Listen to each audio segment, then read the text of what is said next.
What's up, everyone? This is the second episode of Rip City Real Talk with Craig Moshkow and Anthony Blaylock. We are here to talk about the Blazers, your favorite hometown team, go over some of the things from the last week, any kind of breaking news we have to talk about, and some predictions about some things upcoming. So with that, I will kick it off to Craig. Get us started, man. Yeah, kind of a lot going on right now. Preseason wrapped up. Blazers finish up 1-3. I don't think anybody felt super confident with what we saw. I think you saw flashes of things that were good and bad, and we can certainly go through those. But something kind of big happened after our last podcast, and that was the Zach not. We didn't re-sign him or extend his rookie deal. So, what'd you think of that? Well, I think we talked about it a little bit last week, right? We kind of talked about what this roster is going to look like. We talked about where guys are going to fit, and one of our big things was what's going to happen with Zach when he comes back.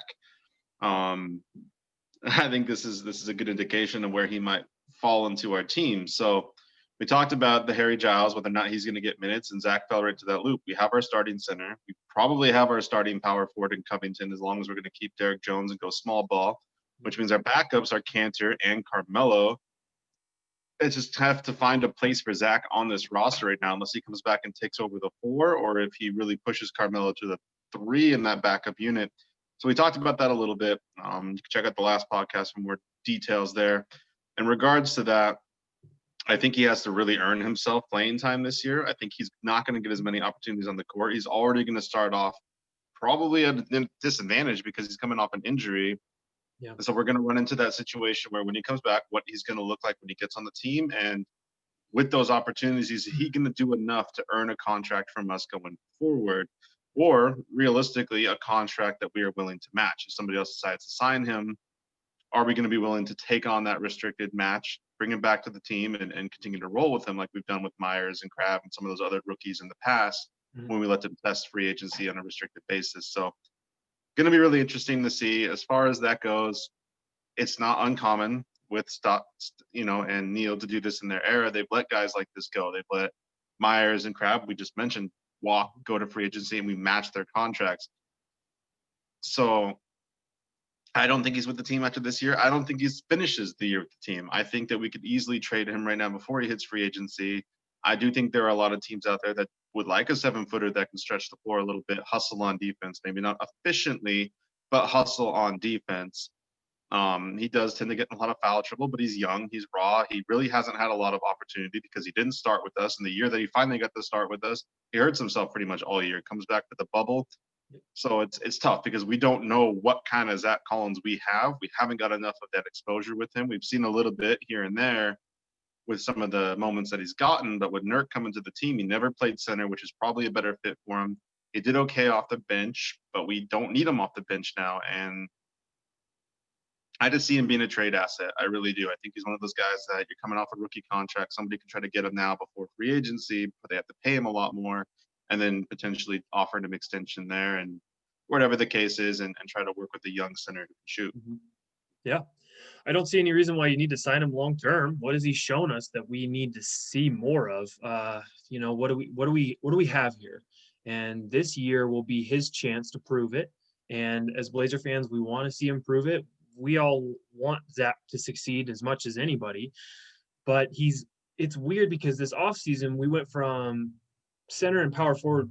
It was a point of weakness last year, right? We didn't have enough bodies to throw out there. That's why Melo was getting so many minutes. That's why Cantor brought him in the first place. Yeah, that's why exactly. As I say, that's why Cantor was so successful with the Blazers when Nurk broke his leg, because we didn't have that many bigs. Now we do, and now we have bigs that are lottery tickets. I mean, we like Giles' upside. We like obviously, like Roko's more of a vet, but we like what they can do, and we don't like what Zach does, which is typically foul, typically get into too aggressive on defense, and not provide enough consistency on offense. So I think it's a prove it deal. And if he proves it, we still have his rights. We can still match any deal. But we got to see it first. Exactly, because you got to think he's done after this year. We trade him for him on a 1-year basis. Carmelo, a 1-year contract. Yeah. Harry Giles, again, I mean, he ends his contract after this year. We could choose to bring him back, but this is his year for an extension. Yeah. Nurk is coming up for an extension. This will be his last year, 2 more years under contract. I believe 2021 is when we start to give him his extension if we want to keep Yeah. him long term. So you start looking at the bigs and where they are on a long term basis for us, and that's where Zach's going to kind of come into that picture a little bit. Mhm. If Neil decides that, hey, you know what, we like what we can get from him, we still need to see more. Let's give him a cheaper deal. Or if they just like what the market offered him, they let it simmer down. He's about that $7-8 million a year. We can still bring him in for a backup center for 3-4 more years. Yep. But either way, he's not going to have a lot of opportunities this year with the injury and honestly just competition at minutes to prove himself. So he's really going to have to make good use of that time. I personally just think they're going to look to trade him. I think he's our best asset outside of maybe Anthony or even Gary Trent. So I think that's one of those pieces they'll look to move. Just competition at the position right now, Mhm. and just And what we've seen out of him. We yeah, like you said, we know what we got with Zach at this point. Granted, it's there's been limited exposure, but it hasn't been anything that we can see that's really been improved upon in a position that we don't really need help with right mhm. now. Yep, I agree. And we can see what we have financially in the off season. You can look at what we have and say, okay, what is Zach worth, right? I don't understand why we would re-sign him unless he's an integral part of the team. I mean, that's why you see guys like OG Anunoby, he's getting his deal extended. You see these guys who are big parts of the team. We don't know that Zach is that yet, so he's got to prove it. Um, I feel like we're not the biggest Zach fans, so we're going to move on a little bit. And then let's just talk about season starts tomorrow. The games are going right now, honestly. So what are you looking for tomorrow? And we kick off with the Jazz at home. Well, the Jazz are a team that we've always seemed to play well against for one of those tougher back end Western Conference teams. They're always seems like every year they're one of those 5 through 8 through 9 through 10. They're right there in the West, if not in the playoffs consistently. They're right on the bubble. They just extended Rudy Gobert, so he's obviously going to be there for the long term. So you kind of get to see what you're going to match up with well against the guys that they have. Depth, I think, will be a problem for them. They did bring back Derek Favors. That's a smart move by them. He knows the system. They needed a reliable big off the bench, Yeah. so that'll help. But then you got to see what they're going to get out of Bogdanovich this year. Last year he was there for half a season in playoffs. With the whole bubble thing, it was a weird year for him anyway.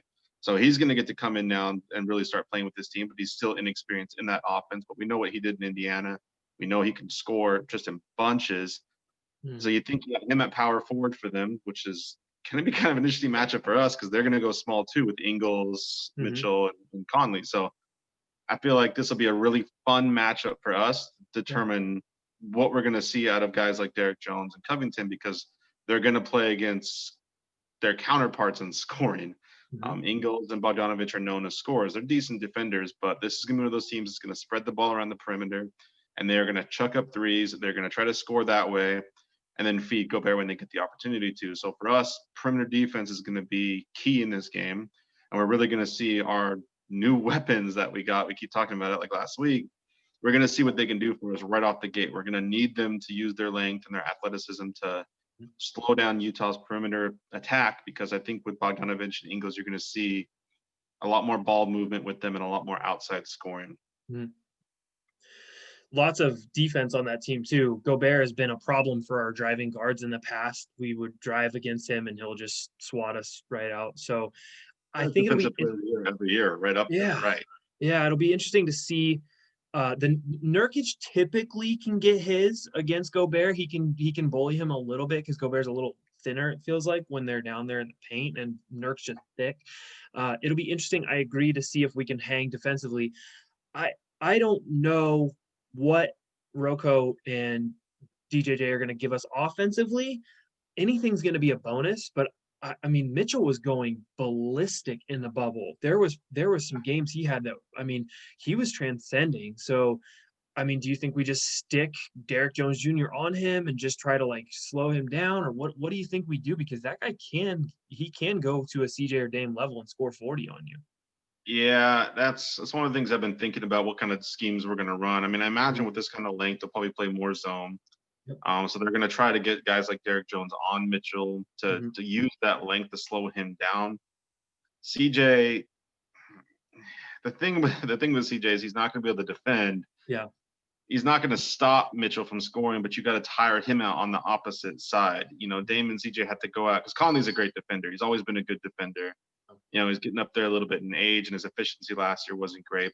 He's not the best scorer in the world, but he'll get his points when he needs to. But defensively, he's going to tire Lillard out. So you got to have CJ do the same thing to their star. You got to make Mitchell guard him, and then you have to make him play defense, tire him out so that he can't drive to the rim as much. So his legs get a little tired. It's the first game of the year. These guys outside of the preseason really haven't had a lot of training camp. So you're going to see some of these guys that are going to do a heavy burden of scoring get tired fast, and you do that by making them play defense. Yeah. We started a little slow in the preseason, 1-3. 2 of those games were against the Kings, and it felt like there was we got off to a slow start. Do you think we'll get off to a fast start tomorrow? Do you think being at home, even though there's no crowd, do you think that we'll get off to a blitz quick? It's tough to say. I mean, we're yet to recap the preseason. I mean, we definitely saw some things that are a little concerning, but at the same time, in regards to the 1-3 start, I don't think it's a big deal. I don't think they're playing their normal defensive sets. They obviously weren't playing their normal offensive sets. Dame didn't play the last game, so we could talk about the blowouts to Denver all day. In the long run, I don't think it's concerning, but I do worry about the perimeter defense. It's one of the things I was going to talk about in a little bit. I worry about the fact that we couldn't slow Denver down from the three-point line. I mean, we got blitzed again and again, both games. They got up on those huge leads in the first half because they just wouldn't miss a three. And so we just talked about with Utah that's probably going to be one of their modes of attack. They're going to get Ingles in the corner. They're going to get Bogdanovich on the corner. They're going to sit here and drive and kick and hit these threes. So it's tough to say that I don't think we'll get blitzed on. I think that we're going to have our sets be a little more consistent, but I do worry about them getting up fast and how we're going to respond because you are a new team, respectively with the Blazers. I mean, a lot of guys in new positions. You have 2 new starters on offense. Carmelo's, I'm not going to call him a new person on the bench, but he is playing with that unit with Hood basically being brand new for as far as Carmelo's concerned. Cantor's brand new. They're going to have to learn how to play with each other on the bench, even though I do think we have more depth.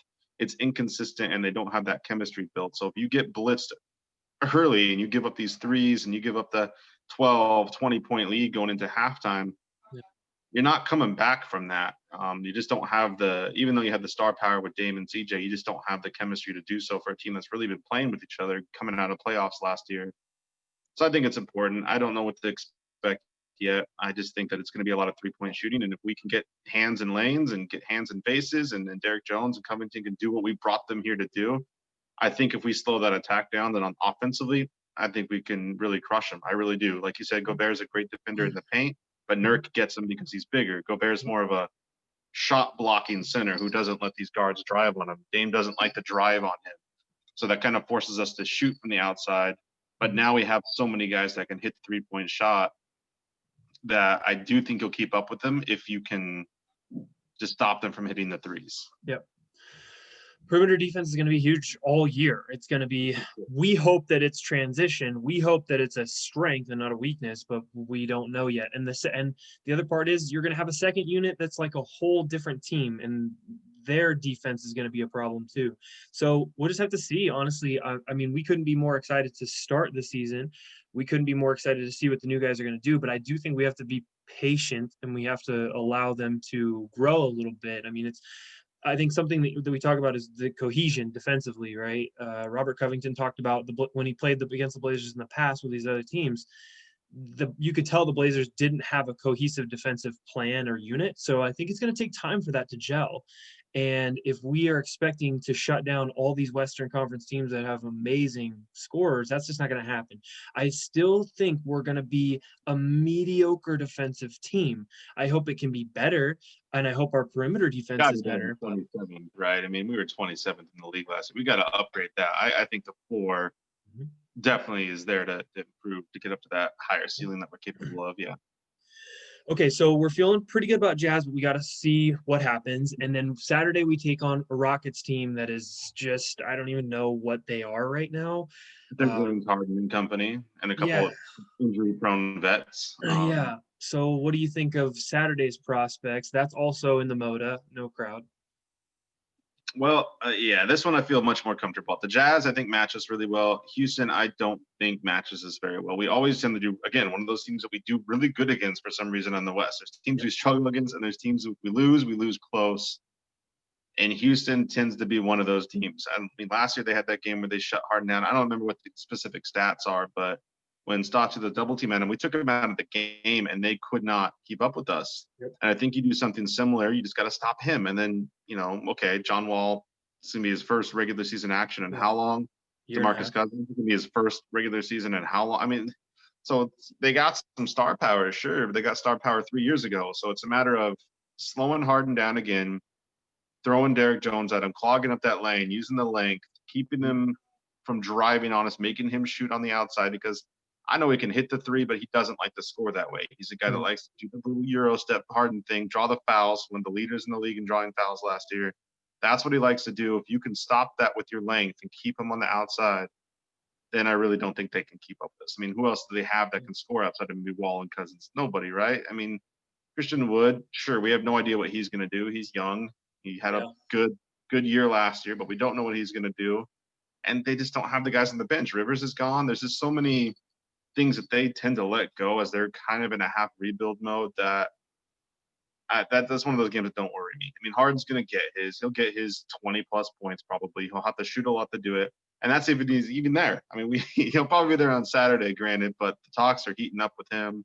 Yeah. It wouldn't surprise me if they try to move him before the regular season starts for them when, next couple of days. And even if he is there, I mean, the reports coming out of Houston with the chemistry in the locker room, just him when he threw a ball at a teammate, it's just not good right now. There's no cohesion with that team. He's going to probably try to do a lot on his own. I think it's going to mess up guys like Wall. He's used to having the balls in his hand. Mm-hmm. It's just one of those situations where they don't scare.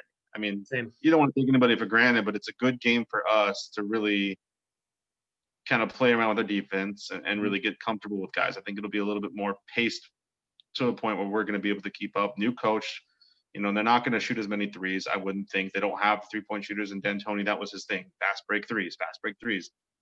I don't see that coming from them this time. They're going to have to get used to their new coach. So I really like this one. If we can get through the Jazz, I really like us starting off 2-0. I mean, I think that this is going to be these games that we have to come out strong early and win. So I like the matchup.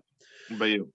I think so too. I think Houston, I'm not afraid of Houston, anything that they do. I agree with you. I mean, Harden is obviously a little scary because if he gets really hot, then you never know. But he's in a really funky mood right now. He feels like he's going to loaf it to me. Like he might not even play hard. Wall, I have no idea. Cousins, I have no idea. I'm not afraid of them, and I certainly don't see who are they going to stick on Dame or CJ to stop us defensively. I mean, PJ Tucker is a good defender, but he's a power forward, strong, like small ball center. What are they going to do to feasibly defend us on the perimeter? I don't see anything on their roster that scares me, and I think we could just light them up. I think they're going to be one of the worst defensive teams this year, unless they have some hidden gem I don't know about. Right. I mean, John Wall, again, the conditioning is going to be a factor for him. Yes. It's not that he's not a good offensive player, but you're running around trying to guard Dame all night. Good luck. He's going to tire you out. He's going to force you to do things you don't want to do.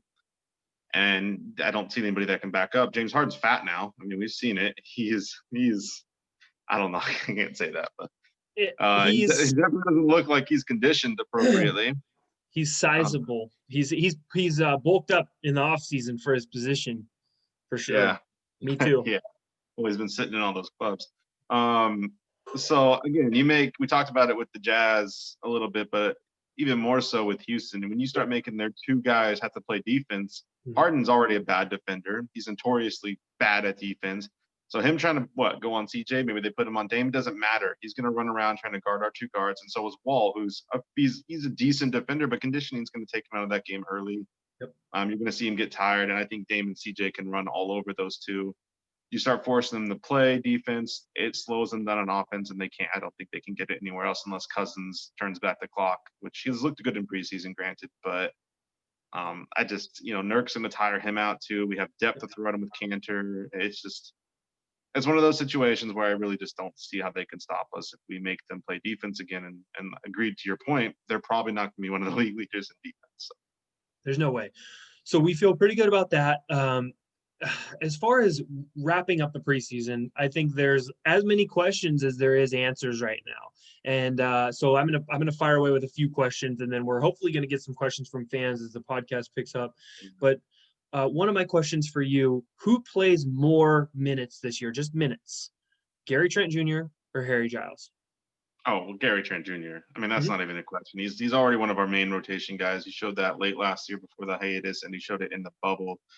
One of the things that I really loved out of preseason, which is a very inconsistent, not so great preseason, was actually some of the offensive development I saw in Gary Trent. It was not all 3-pointers. I saw him hit a couple fadeaway jumpers. I saw him Mhm. driving a little bit more. He did a little post up work on a couple guys. If he can take his game to that level and he can start getting those little ISO scoring opportunities and really start to be more consistent from a mid range perspective and continue to hit the threes that he can hit in his percentage, Mhm. he's in my opinion, he sits right there and he competes for six man of the year. I mean, Yeah. Carmelo's everybody keeps talking, oh yeah, Carmelo points wise is going to be one of the leaders. Yeah. Maybe, but I can tell you right now, Gary Trent is going to be in the talks as one of the top 10 bench players of the season. I just think they're going to utilize the crap out of him. I think that his defense is great. You talk about the Utah Jazz. How important is that matchup going to be, him versus Clarkson? Like, we're not even talking about some of Yeah. their bench players, but Clarkson kills the Blazers. And I think if Gary Trent gets out there, he's going to get in his foul trouble. Like, he's going to be aggressive, but he Yeah. has the minutes to do so. He's not a starter. So Mhm. I think you're going to really see him not only get more minutes than Giles to answer your question, but I think you're going to see him blossom into one of the better sixth man type players of the year out of all Yeah. the NBA. Yeah, I mean, I think with wing, there's only a few answers, right? The three wings that I see for us. So obviously, Derek Jones Jr. is going to get the first crack, right? He's going to get the first shot. He's the longest one, the most offensively gifted. He's got the most bounce. Yeah, Hood. Hood is coming off the injury. I don't see massive minutes for him, but I do see meaningful minutes for Hoodie. I mean, Hoodie is a huge fan favorite in Portland after what he did before the injury and all that stuff. I think he's a pretty rugged defender, but I think Gary Trent Jr. is the youngest and has the most upside. So we need to see a lot. Plus, he's in a restricted free agency year where for contract wise, he's kind of got to earn some money here. He's got to show the league what he's made of. So I want to see I want to see more offense from Gary Trent Jr. But I really want, like you said, I want him to be our sixth man. That's what I want. If he's stepping up and being the sixth man, I'd be happy with that. All right. So I got a preseason based question for you then. All right. So who is going to end the year with a better defensive rating based on what we've seen, Covington or Derek Jones? So I was thinking about something similar to this today. I don't think it would be out of the question for Robert Covington to lead the league in steals or be a defensive player of the year. I mean, when you're talking about defenders, I think he's going to clog the lane and swat so many of these passing lane balls down. I really think he could lead the league in steals and not just ISO steals where he strips it. I think that the length that he possesses is something we have not seen. I was watching film of him and Derek Jones today. Derek Jones, Derek Jones looks like he's going to mess the play up like Mo used to. But when you're talking about statistically, I think Robert Covington is going to be like a statistical monster when it comes to stocks. Plus, he's a sneaky block guy because that length, that 7'3" wingspan, really leads him to getting some. He could get like help side, weak side blocks, all that stuff. I honestly think Robert Covington has a shot at Defensive Player of the Year. Yeah, I think that's fair. And it's fun because I think Derek Jones coming in with that mentality that he wants to be one of the best defensive players in the whole league, and he's coming in, that's his thing. And Yeah. Covington's been doing it for what, 6-7 years now. He's been known as one of the ultimate 3-and-D guys in the league, just consistently. So I think it's gonna be great. I mean, I hope that they both do really good on defense, but I agree with you. I think Covington's going to be in the talks, one of the better defensive players in the league, at least second team all defense if he comes in and does what we expect him to come in and do. And I think there's going to be a lot of opportunity based on his matchups and things that he's going to have. Yeah. I think the thing people are forgetting is just how veteran this team is now. I mean, you took a team that was young 2, 3 years ago, and now all of them have playoff experience, every single one of them, right? And we knew that Damon CJ and Nurk had playoff experience, but now you add Covington, and he was on those Rockets teams went deep a couple times. He's been around the block for a long time. He played for the Sixers on some tough teams. Like he's a scrapper, man, and he's not gonna be one who um he's not going to want to lose, and he's not going to be one that's going to let others slack around him. So he's going to hold Derek Jones Jr. accountable. And you already know Dame's going to be on these guys as the great leader that he is. So I got a good feeling about it. I do think it's going to take a little bit, and you and I agree that it's going to be maybe not as fast of a start as we're hoping. Like we're not going to be 11-2 or anything like that, but I think you're going to see us keep getting better every week as long as we're healthy. Health is the only thing you and I can't predict right now.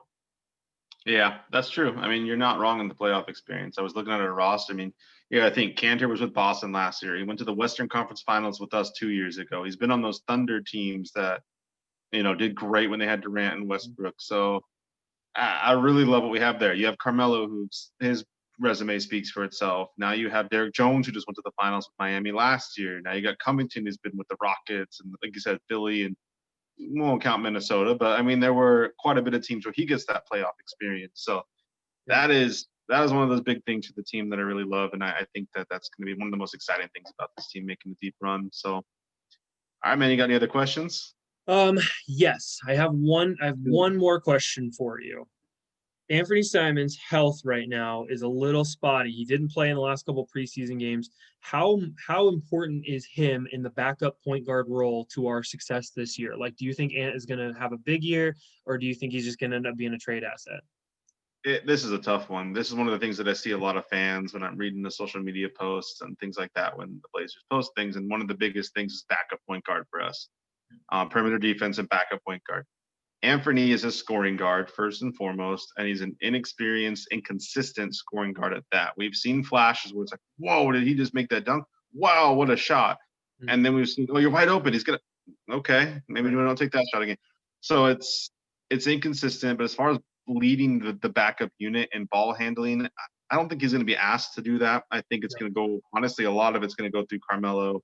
I think they're going to set up a lot of plays for Trent to get his shot. I think Hoodie's going to have a lot of scoring opportunities, and I think they use Cantor in matchups down low often enough to get him the ball. So it's really going to be about protecting the ball, in my opinion. It's going to be about him coming in, knowing the plays, looking for his opportunities to score, but not having to score. I felt like last year, and we saw a little pressure on him. Yeah. I think that he kind of had that pedigree being that first round pick. He was kind of brought in to be an offensive guard. Everybody's talking about, you got Damon CJ in the same team. Oh, the next big thing, Anthony. I mean, that's a lot of pressure to put on him. I think now he's not going to have that pressure. He's not going to be looked upon to be a scoring threat off the bench. It's going to be protecting the ball when he brings it up, not making silly turnovers, getting the ball to the right guys, and being ready to score, cutting the lane to hit those dunks that he does. Be ready to hit his open threes if somebody runs out at Gary Trent when he gets the ball and that ball rotates his way. Looking for those things. We didn't get to see him in preseason, and it kind of sucks because, like I said, he's been a little banged up, so we haven't got to see him. He always gets touted as a good practice player and a good camp player, so we know what he's doing there, but we've yet to see it in a game, and I don't think it's been his fault. I mean, with injuries and everything, especially last year, it's hard to really gauge what we have in him based on that because he was forced and asked to do so much more than he really was capable of doing, and it was just raw. Whereas Gary Trent, he fits the pedigree of a 3-and-D guy. I think that's why he ended up being so consistent for us, is he can do what he was asked to do and do it well. Anthony just wasn't ready to take on that kind of load, and now he won't have to. Now with the vets that are on the bench with him, he just needs to come in and just take his time, learn. I love it for him. Mm-hmm. I don't think he's a trade asset yet. I mean, he's a trade asset, but I don't think we're going to look to trade him. I think we're going to be able to start letting him develop a little slower now, get comfortable with playing with these guys, and just have a much more consistent, maybe not statistically season, but just for our role that we're going to ask him to play. Okay, so what do you think is going to be the biggest weakness of this team? We're hoping it's not defense. Please, God, don't be defense. But what do you think is going to be the biggest weakness or the biggest thing that you're like, gosh, dang it, we need more of this, right? Well, to start the year, it's obviously going to be chemistry, but overall weakness from a statistical standpoint, It's tough to say. I just think consistency. I mean, again, I don't want to see them get in these blowout situations. It's always been perimeter defense. Yep. I'm hoping that Covington and Derrick Jones fix that, but the 2 preseason games against the Nuggets didn't really do much to cool those waters for me. So I'm really hoping that we see a change when we start to get into a more of a zone defense run. We start to get into some games, but I just feel like you have to have consistency. I don't think there's a real weakness. I think we have defenders now. We have tons of offense. I don't think offense has ever been a question for us. We can shoot the three. We can drive. We draw fouls. We're one of the top free throw shooting teams every single year, not just in amounts, that we shoot and the attempts we get, but also in efficiency. I think the bench this year, that was a huge weakness for us last year. And as long as these guys come back and they play healthy, I think that that's going to be a big improvement. So as far as weakness goes, I think it's just chemistry. It's a lot of new faces playing in new roles than we've had in the last 2 years. And I just think that if you get off to too slow of a start, you're not going to be able to come back. Guys are going to start getting mad at each other. They're going to be yelling at each other. I mean, Stotts already kind of we saw it in the preseason game. He got on Nurk at the end of that game. It was just not playing hard. And so as far as a weakness goes, I think to start the year, it's that. We'll obviously find more issues throughout the year as things come along, but I don't see a weakness in this team. I just think, we don't have some of the superstar talent outside of Dame, but yeah, I think we have the depth to keep up with some of these teams now. Yeah, I think in the past, one of our weaknesses has been transition offense and transition defense. We're just not a running team. And we have some of the guys. I mean, Derrick Jones Jr. Could run if we want. Obviously, Cantor and Nurk are half-court players, right? We're not running with those guys. But I think with Giles, Derrick Jones Jr., the athleticism, I want to see more transition this year, and I think we could get it. We'll just have to wait and see. I agree with you. Chemistry is just one of those things that's got to have time to build. And, the Western Conference is stacked. It's loaded. It's tough. So let's just be patient. Let's just take it a game at a time. And you and I'll recap them all. And we'll talk about what we see that we like and what we don't like. And, we'll be realistic. I think being realistic is the thing that we have to do as Blazer fans. We can't think that, we're definitely title contenders right now. Well, we need to see, and we need to see what we have defensively first. So let's just watch tomorrow and accept the outcome. Let's just be happy with whatever we get and know that this team does have a high ceiling, but it's going to take time. Right. Exactly. I mean, I think that's one of the whole points of our podcast is we're going to try to keep it real with these things. And part of keeping it real is just tempering your expectations. I think to start the year on paper, I mean, that's all I've really gotten to look at, these guys and their careers and some of the very spotty play or preseason play that we've seen. I don't think we have a lot of weaknesses. I think we have the guys to change around and make this team what we didn't have last year and make up for a lot of those weaknesses that we had. And until we really see how they play together, if we start missing a bunch of threes or the defense isn't there and guys get in foul trouble or whatever, it's tough to say. So I think I like what we're going to have to start the season. I like where we're going to be. I think the 2 LA teams back to back, and we'll discuss that later. But that's probably going to be one of the hardest things we're going to run into. I mean, Golden State right now, my goodness, like, are they even a basketball team? If you've seen the score, they were down last I saw almost 18 points already in like the first quarter. So you got to really like how we're going to start the season. We talked about Utah and we talked about Houston. And I think these are the games that's going to help us build that chemistry early. And after we play Golden State, we have a really weak schedule in a lot of these Eastern Conference teams. And I think you can get through that stretch. We'll really know where we are, because if we struggle against some of these other teams, we're going to really be able to pinpoint what we have as far as a weakness goes. But right now, I mean, yeah, like I said, just be patient, be real with the team. Don't have the highest expectations in the world, even though we have an MVP caliber guy on our team. We're still building with what we have. It's basically a brand new team. So, yeah, I'm excited. Yeah, feels good, man. Episode 2. There you go, folks. Episode 2. Yes, we'll put this up soon. Well, I guess they'll see it when this goes up since this isn't live. But yeah, we'll post this and then hopefully try to get this a little sooner than before. And then we're a little late this time. We got holiday stuff going on. It's been a little tough, but we'll try to hopefully get it up Sunday or Monday of next week. Do our next episode. Really get to touch on that Houston and the Utah game and recap what we talked about. Get ready for the Battle of LA that we're going to run down and deal with. And yeah, start hopefully getting some more fan questions, start interacting a little more with everybody. We're looking forward to it. Let's do it, man. Let's get off to a hot start tomorrow. All right, buddy. Well, I appreciate you taking the time out of your day. Talk to you in a week. All right. Go Blazers. Go Blazers.